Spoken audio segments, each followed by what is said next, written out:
Sir Will, sa inyo ko lang po ito ikukwento. Driver po ako at dito sa kwarto ko sa bahay ng boss ko, tuwing magigising ako ng 1:00 ng gabi, hinang-hina po ako. Parang may kumuha po ng lakas ko. Nangyayari ito tuwing lango ako sa alak at diretso ako nakakatulog sa kwarto ko sa sobrang lakas ng hangover ko.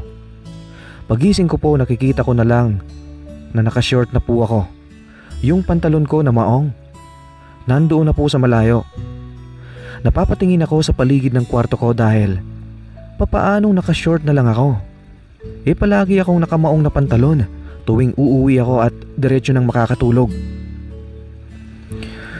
Gusto ko malimutan ang panluloko sa akin ng asawa ko sa probinsya na nakikipagmabutihan na doon sa kumpare ko sa probinsya. Hindi ko man sila nakikita pero alam ko na may ginagawa silang masama. Kaya tuwing ang boss ko na lalaki ay nag-overtime sa opisina niya dito sa Maynila, ako naman ay bumibili ng inumin, minsan Red Horse, minsan Gin Bilog para lang makalimutan kong problema ko. Pero bakit tuwing diretso ako nakakatulog sa kwarto ko? Paggising ko po sa madaling araw upang pumunta sa CR, nahihiwagaan po ako sa suot ko na damit. Nakashort na lang po ako palagi tuwing magigising po ako. Yung t-shirt na damit ko na pang itaas, paggising ko po andoon na po sa malayo. At yung pantalon ko, nasa may sahig na. At bukas na po ang pinto ng kwarto ko. At nanghihina na po ang tuhod ko, Sir Will. Para bang nawala ang lakas ng tuhod ko kapag naglalakad na ako patungo sa CR ng kwarto ko. Nanghihina po talaga ang tuhod ko. Oo, wala na ang hangover ko pag umaga na.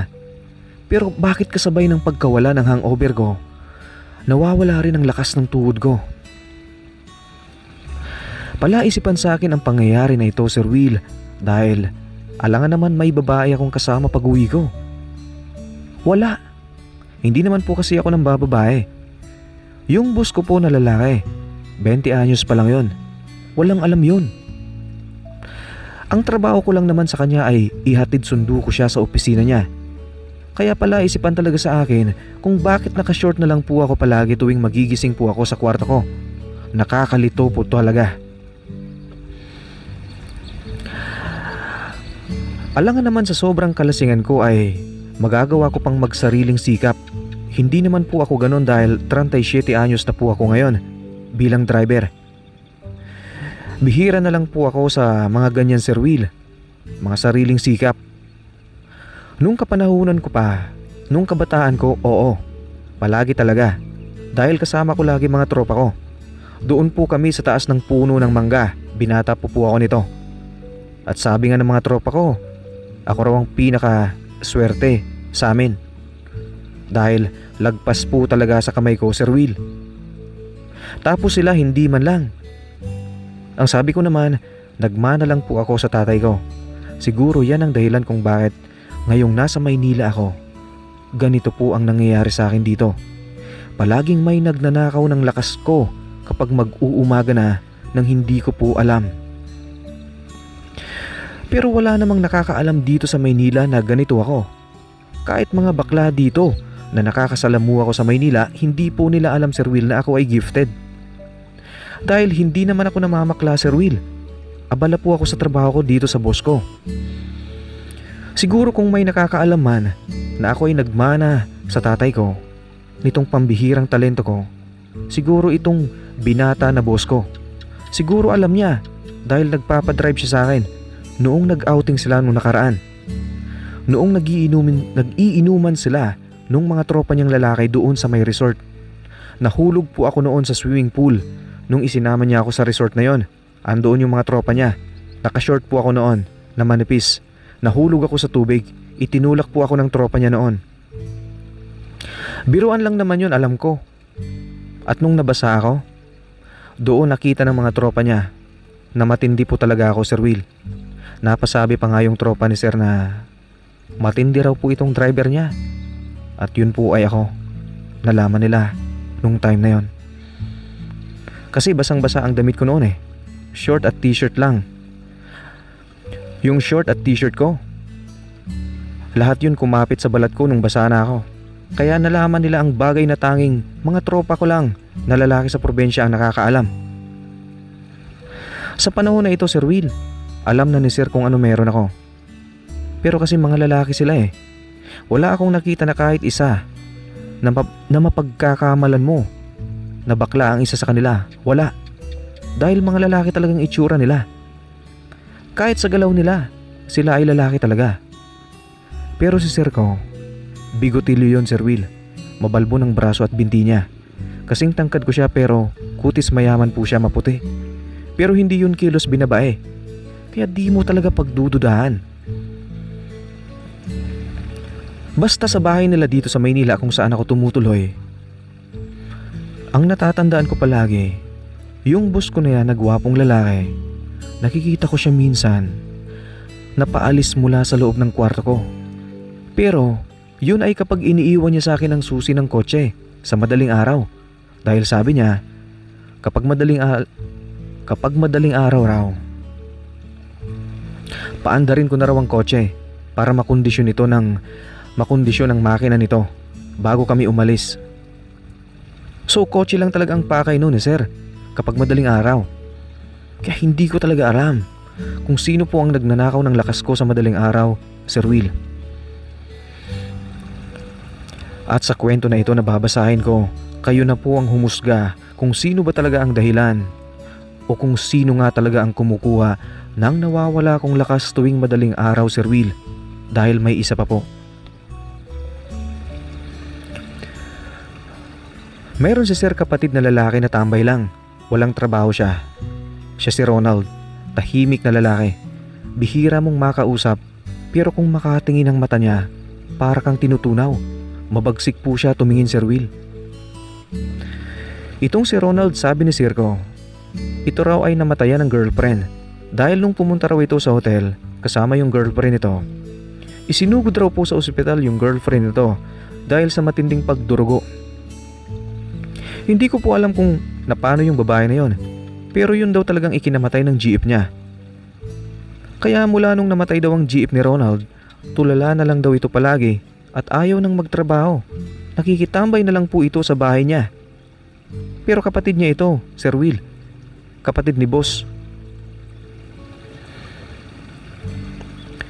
Sabi ni Sir, matindi rin daw talaga ang taglay na talento nitong si Ronald. Dahil nung mga bata pa raw sila, alam niya na. Dahil palagi silang naliligo sa dagat noon, kasama ang mama at papa nila. At kapag sa bahay naman, minsan naliligo sila sa rubber pool. Kaya alam niya na, mula nung bata pa sila, na may matinding sikreto itong si Ronald na kapatid niya. Pero Sir Will, itong si Ronald hindi naman po ito bakla. Kaya hindi ko siya mapagbibintangan tungkol sa nagnanakaw ng lakas ko sa umaga. Hindi rin naman ata si Sir na boss ko. Kasi hindi naman si Sir kilos bading, Sir Will. At ito na, sisimulan ko na po ang kwento ko sa inyo. Isang magandang araw sa inyo, Sir Will, at sa masugid ninyong mga tagapakinig. Kilalanin niyo po ako sa pangalang Kaloy, 37 anyos, driver ng isang pamilya na wala ng pamilya dito sa Maynila. Si Boss Agos ang boss ko. Wala na po siyang mama at papa dito sa Maynila. Tuwing nakakatulog ako sa kwarto ko, pakiramdam ko may taong nanonood sa akin. Para bang may tao na bigla na lamang pumapasok sa silid ko na hindi man lang kumakatok po sa pinto ko. Palagi kasi akong pagod na pagod, Sir Will, sa pagdadrive sa amo ko sa buong Maynila. 6-footer po ako na lalaki, Sir Will. Makisig kong sa makisig ang buo kong katawan. Kurso na dahin po ako, Sir Will, ng babae man o lalaki. Kapag sobrang lalim ng tulog ko, dahil sa sobrang pagod ko, tuwing magigising ako ng mga bandang alas 4 ng umaga, dahil naiihi po ako nung time na ito, iba na po ang itsura ko. Para po akong nalalanta. Para po akong naubusan ng lakas. Hindi po ako makapaglakad ng maayos. Wala na pong lakas ang tuhod ko. Kaya po, naging mapagmatsyag ako. Naging alerto ako. Naging isang tao ko na kaunting ingay lang sa kwarto ko. Bigla na lang akong gumigising dahil dinadakip ko talaga kung sino po ang nagnanakaw ng alam na.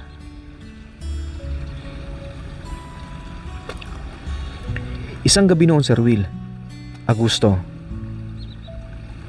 Petsa 20. August 20. Ngayong taon lang, 2024. Konti lang ang tama ko nito. Oo, nakainom ako dahil masakit pa rin ang puso ko sa panluloko ng asawa ko sa probinsya. Pero alerto po ako nito. Pagka uwi namin ni Boss Agos galing sa overtime niya, diretso ako sa kwarto ko para matulog na. Nadaanan ko yung kapatid ni Boss na si Ronald doon sa sala. Si Ronald po ito. Ang boss ko po, Sir Will, ay ang pangalan niya ay si Boss Agos. Itong si Ronald, pag uwi namin ni Boss Agos, nadaanan ko ito sa may sala. Nanunood ng balita. Nakasando po siya na itim. Pagdaan ko sa harapan ni Boss Ronald, nagulat ako. Bahagya na siyang nakangiti sa akin. Ang kanyang mga labi at mata. Animoy nakangiti sa akin at masaya siya. Hinapiwan ko lang siya ng tingin. Ngumiti rin ako ng kaunti. Sabay tawag sa akin ni Boss Agos noon. Yung boss ko, tinawag ako. Sabi ni Boss Agos, ipinapaalala raw niya na maaga kaming babiyahe bukas patungo sa Baguio. Sabi ko, opo sir. Diretso na ako sa kwarto ko ngayon at matutulog na ako. Mga bandang 3:00, naalimpungatan po ako, Sir Will. Pagmulat ko po ng mata ko, pagtingin ko sa ibaba, Sir Will, wala na. Nangyari na naman ang hindi ko talaga madakip-dakip kung sino.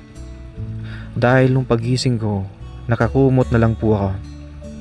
Ang naaalala ko, ininom ko yung isang baso na tubig sa may lamesa kagabi bago ako diretsyong makatulog. Pero bakit sobrang himbing ng tulog ko ni hindi ko man lang namalayan, nakumot na lang po ang natira. Bakit kumot na lang po ang tanging nandito sa akin?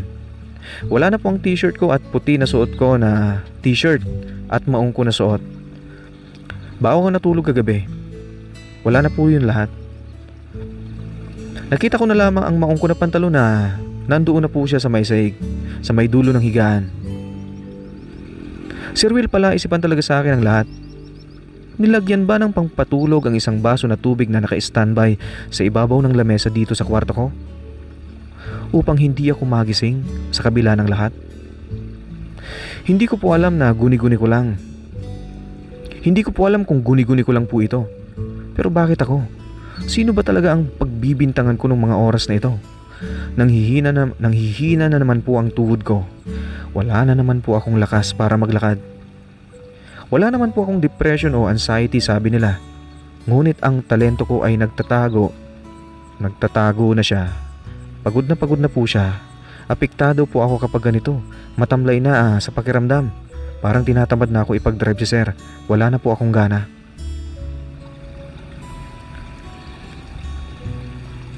Sumapit na ang 5:00. Nakaligo na ako nito. Nagmamaniyo na ako sa boss ko papuntang Baguio dahil maaga raw siyang dadalo sa meeting. Tinanong ko si Boss Agos tungkol sa kapatid niya. Sabi ko, Boss, yung kapatid mo na si Ronald, saan po ba yung natutulog kapag gabi? At ang sagot ni Boss Agos, si Kuya Ronald, di ba sabi ko sa'yo, makikitulog muna siya sa kwarto mo ngayong buwan na ito? Ano, boss? Sa kwarto ko siya natutulog ngayong buwan. Bakit hindi ko man lang alam?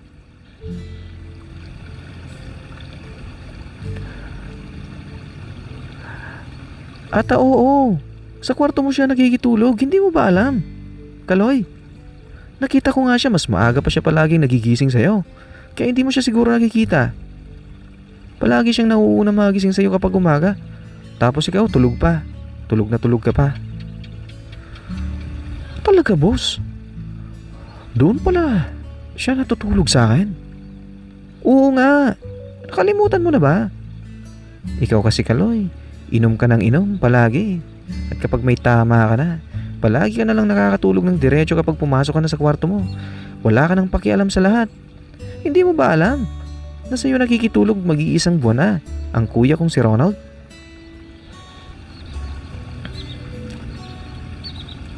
Sir naman, natutulog ako na alam ko sarili ko. Naglalasing ako, oo, dahil sa problema ko sa asawa ko. At may pakialam ako sa sarili ko. Pero wala akong natatandaan na may sinabi ka tungkol kay Ronald na doon siya palagi makikitulog sa kwarto ko. Anong wala? Lasing ka nga noon nung sinabi ko pansamantala ngayong buwan. Makikitulog muna sa kwarto mo siya. Di ba? Sinabi ko sa iyo yun nung nakaraan. Dahil wala namang ibang kwarto dito sa bahay bukod sa kwarto ko kundi ang kwarto mo. Alam mo naman na yung kwarto mo na ginagamit mo ngayon ay kwarto talaga yan ni Ronald noon. Nung hindi pa siya umaalis dito sa bahay kasama ang girlfriend niya. Mula nung nagka-girlfriend siya, umalis na siya dito sa bahay namin. At sa'yo na pinagamit ang kwarto niya. Pero nung namatay ang girlfriend niya, bumalik siya sa bahay namin at sabi ko sa'yo, sa tabi mo na kayo matulog, dyan sa kwarto mo. Yan kasi naman talagang kwarto niya noon pa. Boss naman, bakit ngayon nyo lang klinaro lahat? Kung kailan hinang-hina na ako. Anong hinang-hina ang sinasabi mo? Wala boss, kalimutan nyo na. Hindi ko na po tinuloy ang sinasabi ko noon kay Boss Agos dahil ayaw kong magsumbong siya kay kapatid niyang si Ronald.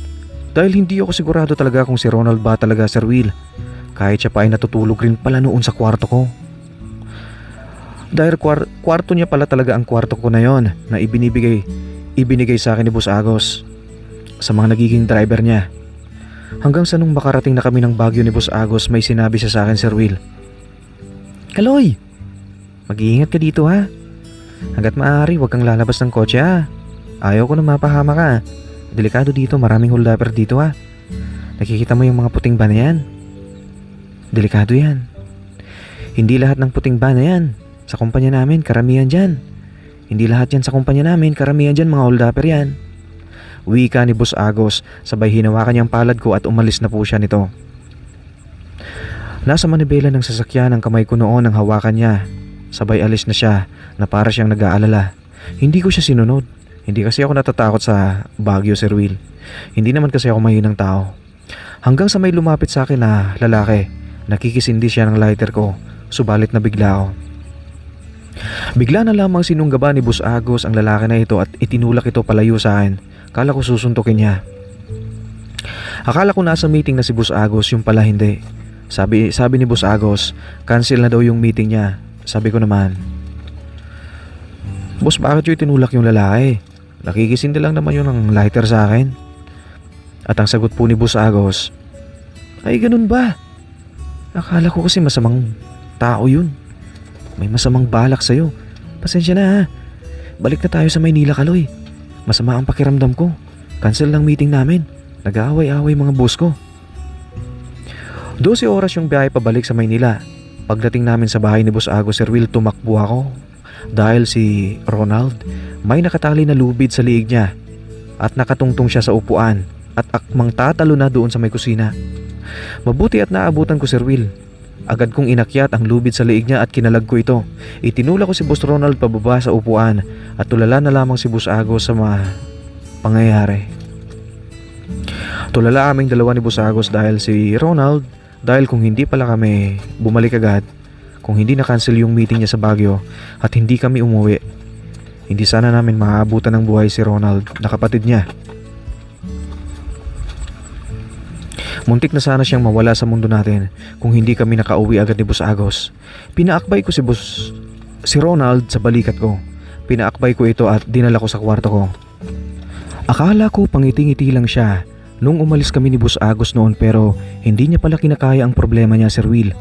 Kaya nung mga panahon na ito, Sir Will, hindi ko siya mapagbintangan tungkol sa nagnanakaw ng lakas ko tuwing madaling umaga. Opo, si Ronald, pagbibintangan ko pa ba siya? Kung muntik na nga siyang magpakamatay, kaya matlabo talaga. Hindi ko siya mapagbintangan. Nakaupo si Boss Agos sa tabi ni Ronald na kapatid niya. Ako naman nanunood sa pag-uusap ng magkapatid. Kawawang magkapatid na ito. Sila na nga lang sa buhay nila, mawawala pa yung isa. Nung medyo okay na, umalis si Boss Agos para magpahinga na sa kwarto niya. Ako naiwan ako sa tabi ni Ronald. Bigla si Ronald tumayo at nagulat ako. Niyakap niya ako ng sobra. Sabi ko, Sir, bakit ba? At ang sagot niya, Kaloy, maraming salamat ha. Buhay pa ako dahil sa'yo. Salamat ha. Pinangaralan ako ni Agos. Tama siya. Hindi dapat ako magpakamatay dahil lang sa babae. Oo naman sir, hindi talaga dapat. Ako nga nababae rin ang problema ko ngayon, kagaya mo. Hindi ako nagpapakamatay. Lawakan nyo lang pag-iisip nyo sir. Ronald, malalagpasan mo rin yan. Subalit yakap-yakap pa rin ako ni Ronald, sabi ko. Sir, tama na. Higa na muna kayo at magpahinga. Dito lang naman ako sa tabi mo. Nakabantay lang, baka kasi gawin niyo ulit yung kanina. At bumitim na siya sa pagkakayakap niya sa akin. At humiga na siya. At dahan-dahan niyang ipinikit ang mga mata niya. Mabalbon na rin pala itong si Boss Ronald, Sir Will, kagaya ni Boss Agos. May tattoo pala siya sa paa niya. Mukha ata nung babae ang tattoo niya sa may binti niya.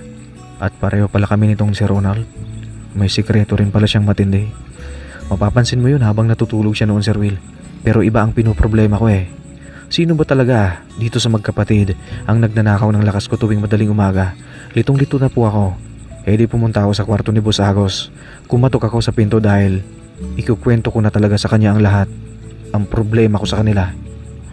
Magtatapat na ako nito kay Boss Agos tungkol sa problema ko, tungkol sa nagnanakaw ng lakas ko tuwing madaling umaga. Pagbukas ko ng pintuan ni Boss Agos, nabigla ako. Bigla niyang kinuha ang kamay ko at nilagay niya sa pisngi niya. Sabi ko, "Bakit boss? Anong nangyayari sa'yo?" At ang sagot niya, "Kaloy, ako talagang may gawa ng problema mo. Alam ko na kanina mo pa yan gusto sabihin sa akin. Pero ako ang matagal mo nang hinahanap na kumukuha ng lakas mo." Hindi na natapos ang sinasalita niya dahil sumabat na ako. "Ikaw boss ang kumukuha? Sa umaga?" "Oo, ako. Mahal na mahal kasi kita. Patawarin mo ako, Kaloy. Matagal na." "Ano? Matagal yun ang gawain yan?" "Oo, matagal na. Pero alam ko kasi gusto mo rin naman talagang makakalimutin ka lang.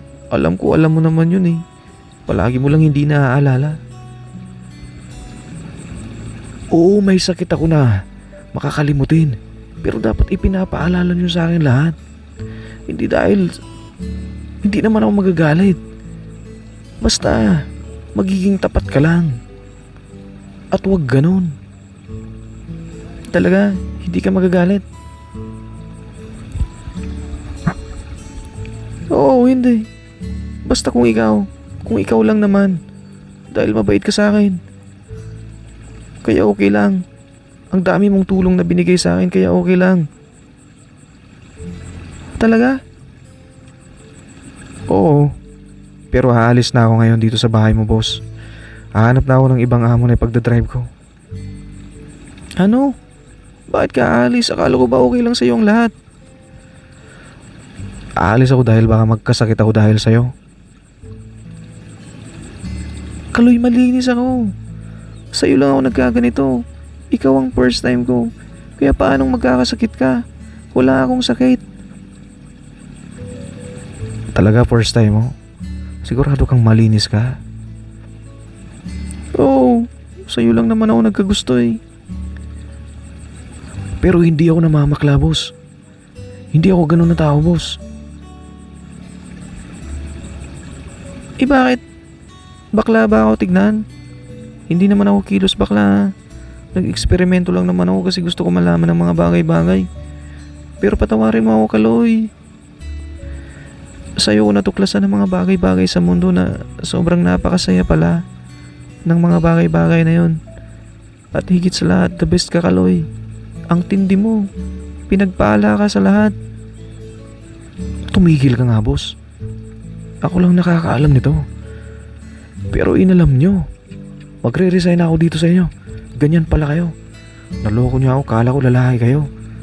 Pero hindi pala." "Kaloy naman, pag-usapan natin to. Huwag mo naman ako iiwan.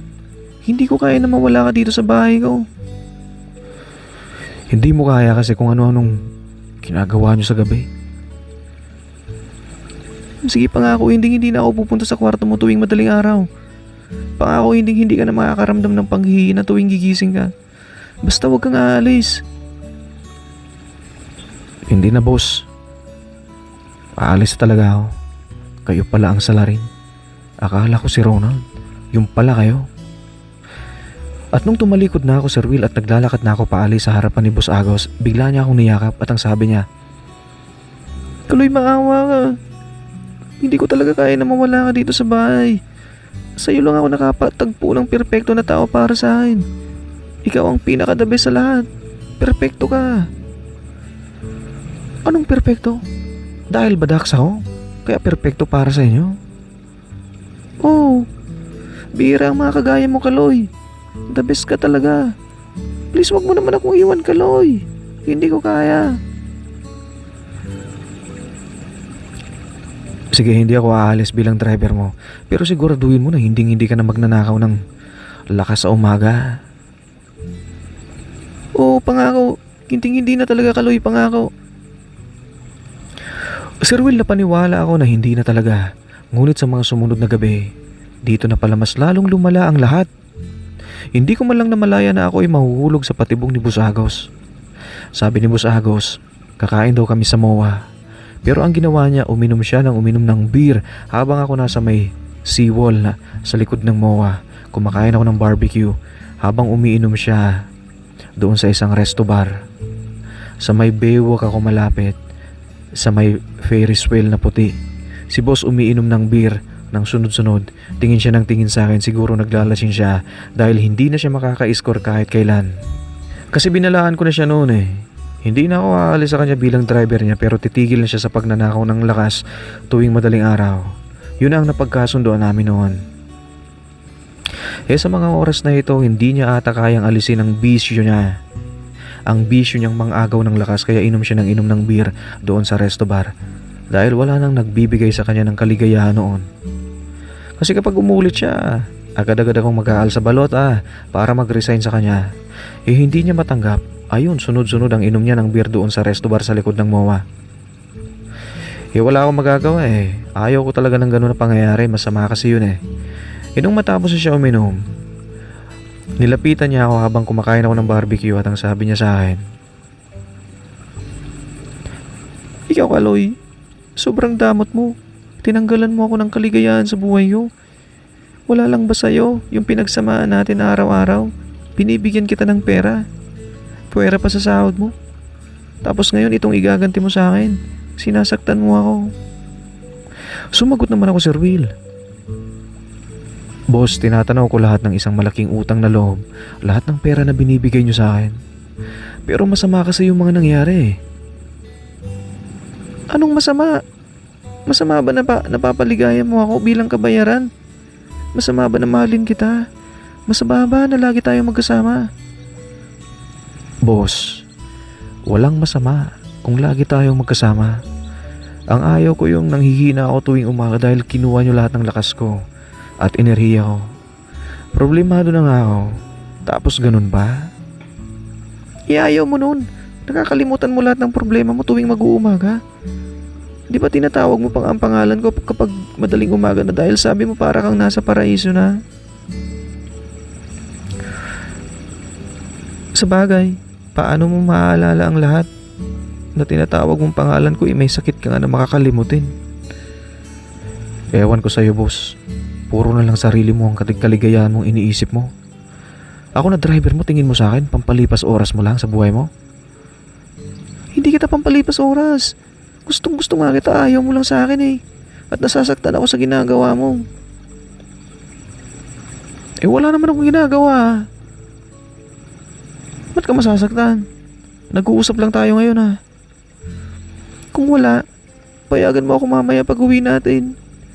Hindi ka lasing ngayon. Alam ko na hindi mo makakalimutan mamaya ang gagawin ko sa'yo. Ewan ko sa inyo, boss. Umuwi na nga lang tayo. Lasing na naman kayo. Isinakay ko siya sa kotse, Sir Will, dahil umiekis-ekis na ang paa niya habang naglalakad siya. Lasing na talaga siya. Subalit hindi pa nga kami nakakarating sa kotse. Naglalakad pa lang kami habang nakaakbay siya sa akin. Bigla niya akong hinalikan sa lips ko. Sobrang tagal noon. Maraming tao nakakita doon sa likod ng MOA. Di binitiwan ko siya. Nahulog siya sa semento ng kalsada. Napahiya kasi ako. Boss ko siya na lalaki. Tapos nag-kiss siya sa akin. Sigawan yung mga tao doon, sabi nila isa pa daw. Isa pa daw kasi ang sweet daw namin. Walang hiya talaga si boss. Yung mga tao doon sa likod ng Wawa kinikilig sila sa driver at ako raw kuno yon. Dahil si boss ko nag-kiss daw doon sa akin. Kinikilig daw yung mga tao. Tama nga naman sila, driver lang ako. Dahil itsura ko noon pang driver talaga. At si boss ko mukhang mayaman talaga. Pero labis na nakakahiya talaga. Tapos nakakatawa mukha. Nakatawa pa yung mukha ni Boss Agos habang nakahiga siya sa kalsada.